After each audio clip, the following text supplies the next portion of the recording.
Good Monday evening, everybody. It's David Schlotthauer here with another weather forecast. In this weather forecast update, we have an extreme weather pattern coming for early to mid-February. Now, before we get to the extreme weather pattern change coming for early February, it's a good idea that we focus on this severe weather event coming up for Wednesday into Thursday for the Deep South, including for Texas, Oklahoma, Arkansas, and Louisiana. In fact, the latest Storm Prediction Center in Norman, Oklahoma has issued a slight risk for severe weather across Killeen, Texas, Coppers Cove, Texas, Kerrville, Texas, Brownwood, Texas, and Leander, Texas, with a marginal risk for severe weather for San Antonio, Texas, Dallas, Texas, Austin, Texas, Fort Worth, Texas, and Arlington, Texas. Now, with that being said, the same storm system will be moving into the Ozarks and the upper Midwest for Friday morning on the last day of January, and also for the Deep South. But what you notice here on the map, folks, is there is no snowfall expected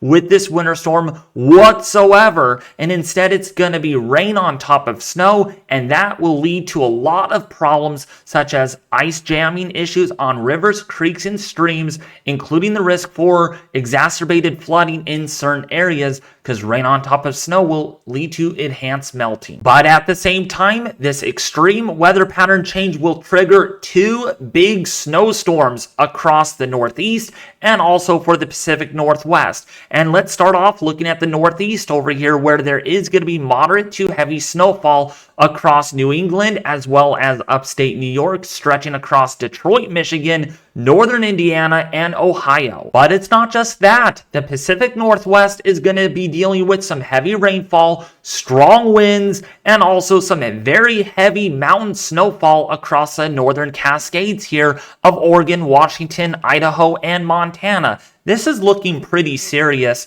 with that heavy snowfall that comes down. We could be looking at blizzard conditions in some of the higher elevations. Now it is once we get into the first weekend of February, especially on Sunday, is when this extreme weather pattern change will occur.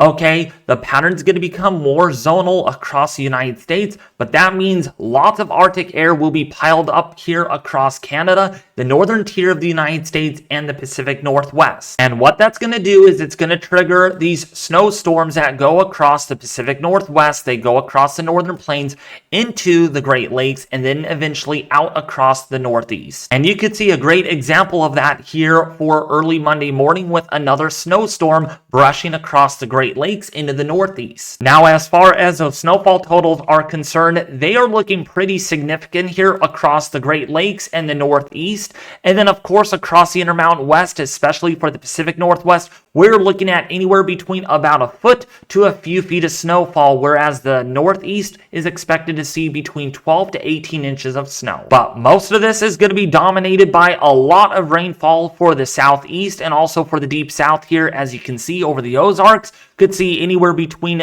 3 to 4 inches of rainfall. For the Pacific Northwest, including for Northern California, we're expecting still to see about 4 to 8 inches of rainfall. And you can clearly see here by the middle of next week, there is going to be more big Arctic outbreaks happening across the northern tier and as well as the Pacific Northwest, except there's a little bit of confusion with the models as far as how this exactly will set up, since this is 210 hours out. There have been some models that show barely any cold air back here across the mid-Atlantic and the Northeast, versus this model in particular is going absolutely crazy with another extreme Arctic air mass moving in from Canada. And you can see something happens similar with the European model, indicating possibly another outbreak of Arctic air across the Great Lakes, the northern plains, and even for the Northeast, whereas the Deep South here and across much of the West will remain very warm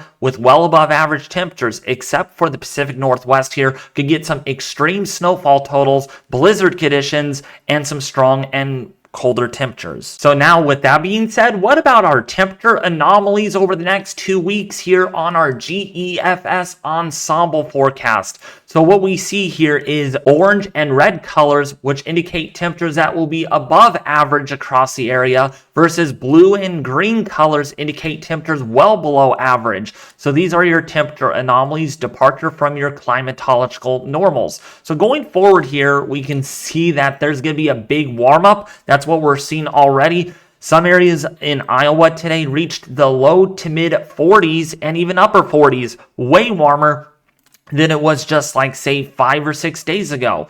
And it's going to continue to be that way all the way through Thursday into Friday with these well above average temperatures. So the cold Arctic air is going bye-bye for at least a week. Okay, for at least a week, but we are going to see that extreme weather pattern change take place over Western Canada and the Pacific Northwest. And does that colder air move back into the Great Lakes and the Northeast? That remains uncertain at this time based on our latest ensembles. And we can show you that here clearly, that they are showing some colder air, but not extremely cold like what some of the deterministic forecasts are showing, which we won't be bringing up in this video because there is extreme uncertainty. But look at the West here remaining well above average for the first full week of February, it looks like here, which is pretty unfortunate. Not much rain to deal with. And then hopefully by the time we get into the 7th and the 8th of February, things will change more dramatically here with much colder out west, warmer back across the southeast, the mid-Atlantic, and the northeast. Now, when it comes to the stratospheric polar vortex, that's what everyone is concerned about and what we like to focus on, because sometimes the stratospheric polar vortex can reverse and change direction, which means it is very weak, and that allows the colder air to sink from higher latitudes down into the lower latitudes like we just witnessed. So as we go forward here in time, we can see that the polar vortex is going to remain very stable, not much disturbances going on. But as we go beyond that, by the 7th, the 8th, and the 9th of February, we get a very big, extreme stratospheric warming event, or what we call a sudden warming event in the Arctic. And what that's going to trigger is a much weaker polar vortex at 500 millibars. And what does that mean? It means colder temperatures in lower latitudes than where they should be, like we just experienced. So here's a look at the 500 millibar polar vortex on our height anomaly. So in simple terms, below average heights mean a stronger polar vortex. There's stronger upper level winds, colder air contained within those areas of lower heights.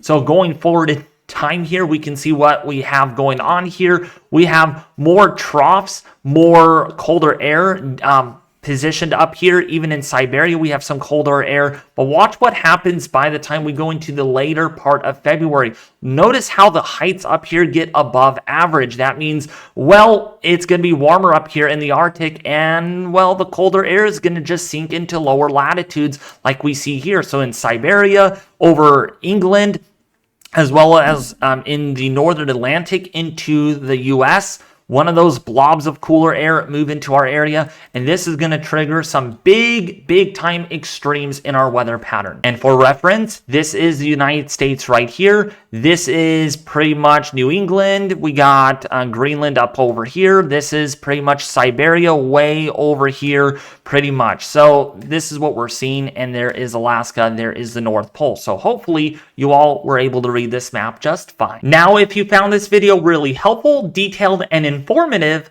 please don't forget to subscribe to the YouTube channel right now, hit the bell notification icon, and leave a like in the video below, as well as leave a comment to let me know what your thoughts about this video are.